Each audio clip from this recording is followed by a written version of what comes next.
Is forgiveness required to heal? I'm Dr. Patrice Berry, and we're going to hop right into today's topic.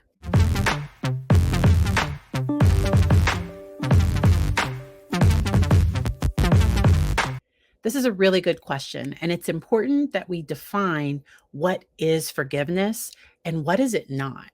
Because sometimes I might be saying forgiveness, but somebody else might be hearing reconciliation. So let's start by defining forgiveness. Forgiveness is a process of letting go negative emotions and resentments toward a person who has hurt us. It involves releasing feelings of anger, bitterness, and resentment that may be holding us back and preventing us from moving forward in a positive direction. And it may be keeping us from having peace, happiness, from moving forward in our lives. And forgiveness does not condone or excuse whatever happened or the person that hurt us.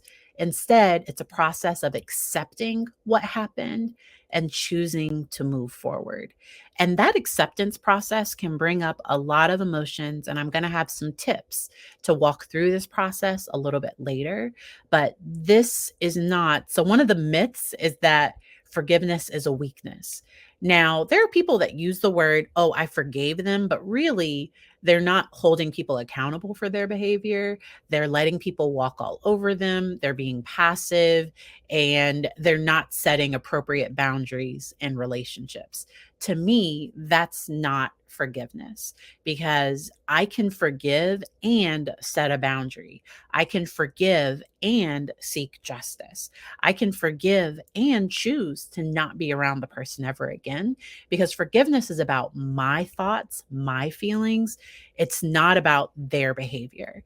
And often what I've seen is that people say, I'm not going to let it go until they apologize. I'm not going to move forward until they acknowledge that what they did was wrong. And the issue that can come up with this is that then my happiness, my peace, my ability to move forward is in somebody else's hands. And I do think it's important that I be able to manage my emotions, my feelings, my behavior. And I have to acknowledge that I can't control other people. Now, I can set a boundary, and a boundary is about my behavior. It's about what I'm willing to accept and what I'm willing to do in a situation. It really doesn't have a lot to do with the other person. So, one of my boundaries is I don't like it when people yell at me. Like, that's nope, yelling at me, my brain shuts down, I'm not listening.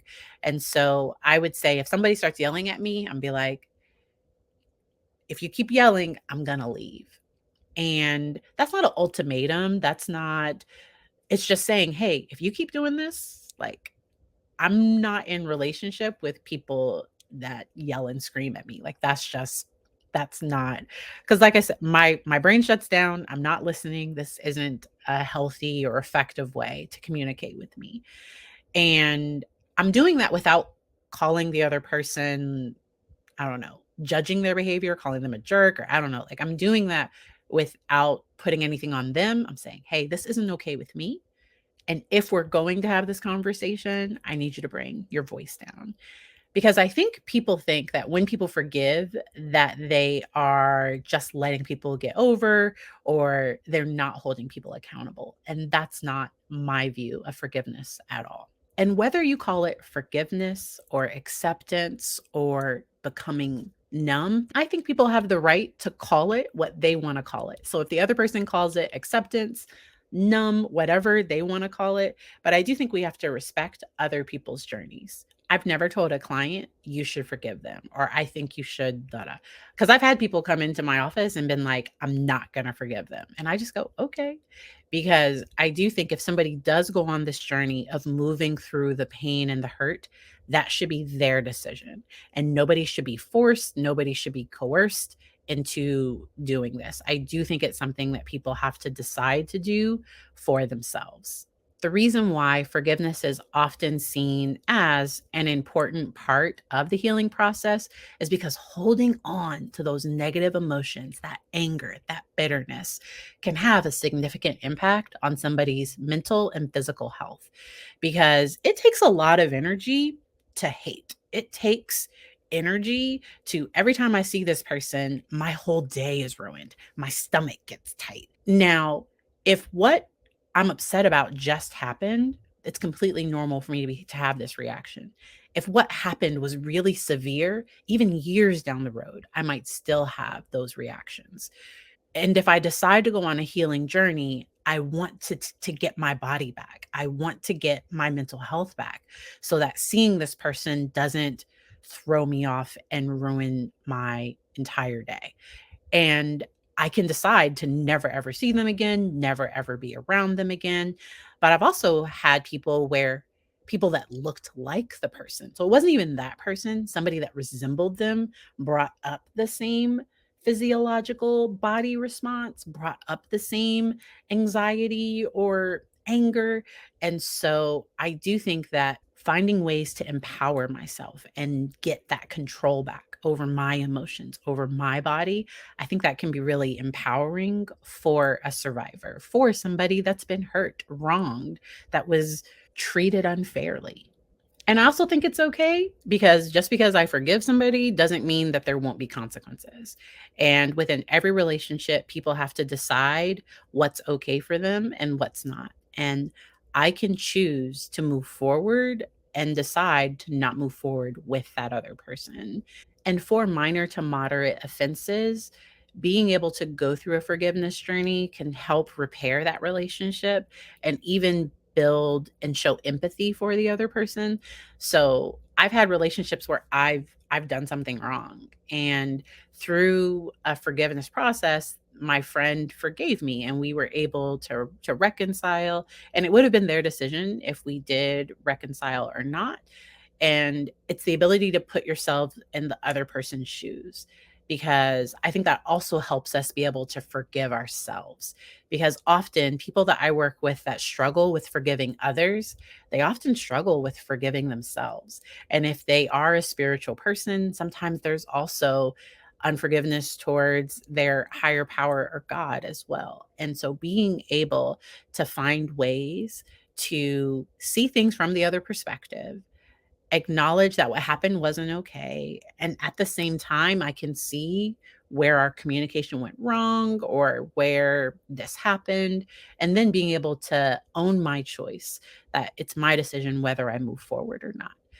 Within my book, Turning Crisis into Clarity, I have a short section on self forgiveness, because when people hold other people to this unrealistic standard, I also see them holding themselves to an unrealistic standard. And with self forgiveness and self compassion, I think that's also a way to release shame. And I will, within the next few weeks, I want to do a video diving deeper into the difference between guilt and shame, because shame is feeling like I'm wrong, there's something wrong with me, and guilt is feeling bad for what I did. And often, what happens when we're struggling with forgiving ourselves, there's often a lot of shame there. And I want to say it again, this is a difficult process. It's a difficult journey, and it might not be appropriate for every situation. And so that's where each person decides if they go on this journey, because it does require working through difficult emotions, reaching out for help and support from others, and then having some compassion and empathy for the other person. But the benefits of forgiveness, often people report more happiness, more peace, and just a better overall well being. I want to dive deeper into some of those myths about forgiveness that can make people shy away and be like, I don't know if this is for me. Because forgiveness is not forgetting.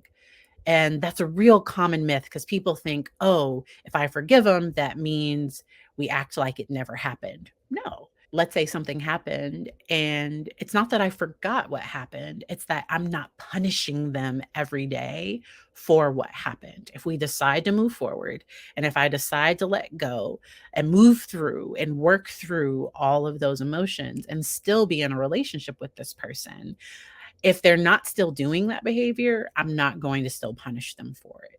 I see that a lot with couples, that if there has been something that's happened in the relationship, a major violation, that sometimes that anger and bitterness and resentment those emotions can then impact communication in so many different areas of a relationship. And finding ways to work through that with somebody, because those feelings are valid and they are real. And it is important that the person does work through them and then decide what's best for them within that relationship. And if the person has lost their trust altogether, is there a way for them to work towards earning it back? Can they ever earn it back, even a piece of it? And that's something that sometimes, like a couples therapist, or you're able to work through that with somebody else. So once again, it's not forgetting. Instead, what it is it's letting go of those negative emotions associated with the hurt and moving forward in a positive way. And so I still remember. I know what happened. I know what I'm watching out for, because if it keeps happening, because somebody can't ask me for forgiveness and continue to do the same thing over and over again. That if I do decide to forgive somebody and reconcile, that a part of reconciliation is looking for that change in the other person's behavior, a change within that relationship. A lot of people also think that forgiveness is a one-time event, that I decide to forgive and now poof, the feelings are gone. Now everything's fine. I have peace. No, not even a little bit. The greater the offense, the longer it often takes to work through those emotions. And so I've worked with people for years and years, and we're still working through the negative emotions associated with past events, especially if they're in relationships with people that keep doing things that provide additional offense. That can make this process a lot more difficult. But they're still able to focus on what's within my control, because I can't control somebody else's behavior. I can set boundaries. And if you're struggling with setting boundaries, one of my favorite boundary books is Set Boundaries, Find Peace. All of the books that I've mentioned are in my Amazon link, but this was such a helpful resource to be able to move forward. And the author just released her second book, Drama Free: A Guide to Managing Unhealthy Family Relationships. And so this takes this book a step further, because this was her second book. And it's Nedra Glover Tawwab. So forgiveness takes time, and you may need to come back to those emotions over and over. That anger might come back, that it's a journey that a person goes through. It's not a one-time event. The next big myth is that forgiveness equals reconciliation. I can go through the process of forgiving somebody and never talk with them again. So it is possible to forgive, because forgiveness is about letting go of those emotions. Reconciliation is finding a way to continue the relationship. So with the forgiveness, that doesn't mean that I have to reconcile, because reconciliation is based on the other person's behavior. And if you want me to dive deeper into that, some tips for conflict resolution and reconciliation, let me know. But that is a totally separate process. Forgiveness is about releasing those negative emotions, but not necessarily repairing the relationship. Another big myth that people often think is that forgiveness is weak, that people that forgive are passive, or they're just letting people off the hook. And that is not true. If somebody is doing that, they aren't doing that step of setting boundaries, because some people avoid conflict. And if we need to talk about avoiding conflict and tips to manage conflict appropriately, let me know. Because some people just let it go, let it go, let it go, but they haven't really let it go. They're still hurt, but they think in order to be in relationship with this person, I have to keep letting it go. But it's not in a healthy way. It's more where they're afraid to lose that relationship, or they're afraid to set boundaries. If I'm afraid to set a boundary, there might be some issues within that relationship. And then lastly, a lot of people think that forgiveness means giving up the right for justice. And so forgiveness is not about letting the person off the hook or not pursuing justice. So I can forgive and still hold the person accountable for what they did. That behaviors still have consequences. That, once again, forgiveness is about me and my emotions. And it's about taking that knife out of my back and then choosing to not hurt anyone else with it. Or I've heard another quote that talks about how unforgiveness is taking the poison and then expecting the other person to die. But that's just not how it goes. That when I hold on to that anger, that bitterness, all of those emotions, that often hurts me. And with people that have been through negative life events or traumas, sometimes our brain wants to hold on to that so that we don't get in that same situation again, so that we learn. But those emotions get stored in our amygdala, that emotional part of our brain. And what we want to do is use our prefrontal cortex. So this is our thinking part of the brain. I want to plan ahead. I don't want to act from a place of survival. I want to act from a place of resilience, because sometimes that survival response will say, forget everyone. I'm not trusting anyone ever again. And just put up these walls and these boundaries, but not boundaries. They're really barriers that keep me from ever being hurt again. But it also keeps me from experiencing love, joy, and happiness. And so finding ways to safely, with safe people, form these healthier relationships, and then also moving through some of the emotions of the past. And often that does involve working with a therapist, working with a friend, going through some books. And if you want resources on these topics, let me know. And then the last resource I wanted to talk about that is going to have its own book is Adult Children of Emotionally Immature Parents: How to Heal from Distant, Rejecting, or Self-Involved Parents. And this is by Dr. Lindsay Gibson. And I have this one linked over on Amazon as well. But this book, I have heard phenomenal things, and I've moved through a lot of the book myself. The author does talk about forgiveness and the fact that it can help a person that has had negative childhood, negative life experiences, it can help them move forward. And they reiterate that it's not about excusing or condoning behavior of immature parents. Instead, it's about letting go of the negative emotions and moving towards a positive direction. And that forgiveness, it's a difficult process, but that it can help people release those feelings that may be holding them back. And an important part of forgiveness is acknowledging the impact that the person's behavior had on us. And so in acknowledging, and that's actually my first step, is to acknowledge. I have to acknowledge that it hurts, that it hurt, and that what happened wasn't okay. And also, it wasn't my fault, because I think that's where some of the self-forgiveness comes in, because sometimes people blame themselves. Well, if I had just done this, or if I hadn't done this, or if I hadn't gone there. And in my experience, from my perspective, is that it wasn't the person's fault. And the book also reiterates the fact that this is a personal process and there is no right way to do it.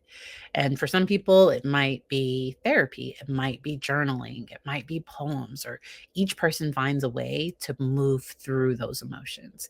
And on the other side of those emotions is some freedom, is some peace and happiness. But first I have to acknowledge what happened and go through it. And that is a painful process. So for my book, I have 7 steps listed. And that first step is to decide to forgive. And this is your choice. And it is about you. And if somebody decides to go on this journey, I think it is their decision all along the way. And then that second step is to acknowledge the hurt, the emotions, and validate the right to be in pain. So this hurts. This is the part of the process that often can be very painful, and having someone to support you can be incredibly important. This next step is to assess how these negative feelings, how holding on to this, how is this impacting you? How is this impacting your relationships with other people, people that aren't involved in the situation? And see that these emotions are getting in your way, because that's what often gives us the motivation to continue on this process, to take the next steps, to act. Because as you're assessing that, as you're looking at how this bitterness, how this pain has actually caused you to maybe not go certain places or not do something, certain things that have nothing to do with that person, but maybe that pain kind of spread to these other areas, and being able to reclaim you, to reclaim what you want, who you are. Because sometimes the things that we go through can change us. And while I may never be the person I was before the pain, I still have the option to decide who I am now moving forward. And if we get to the end of that assessment process and want to continue, the next step is to begin the journey to move through the pain. And that's going to look different for each person, and often partnering with the right person, because that's where step 5 is support.